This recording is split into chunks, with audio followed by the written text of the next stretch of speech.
To follow the internal carotid artery, we'll take the external carotid and its branches out of the picture.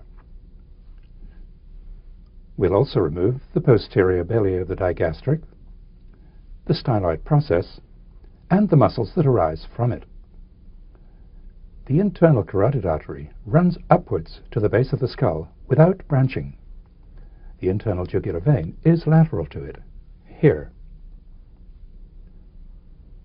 The internal carotid artery enters the carotid canal, which is here in the dry skull. The carotid canal immediately turns to run forwards and medially. To see the other end of the carotid canal, we'll go all the way round to the inside. The carotid canal comes from this direction and ends here at the foramen lacerum. To expose the internal carotid, we'll first remove the dura of the middle cranial fossa. Then we'll remove this structure, the trigeminal ganglion, and finally these three cranial nerves, the third, fourth, and sixth. Here's the internal carotid artery coming up out of the foramen lacerum. The internal carotid artery here lies within an irregular cavity, the cavernous sinus, that's a passageway for venous blood. We'll see it later in this section.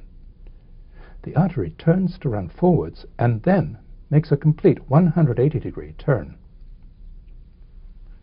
This turn takes it under the anterior clinoid process and brings it out here, just below and behind the optic canal. The internal carotid artery finally emerges through the dura just beneath the optic nerve.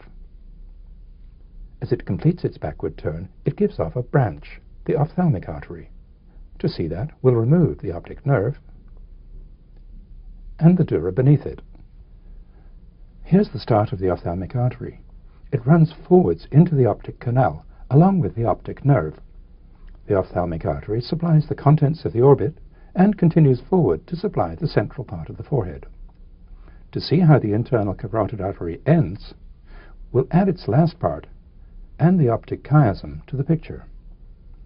The internal carotid artery ends by emerging from beneath the chiasm, curving laterally as it does so.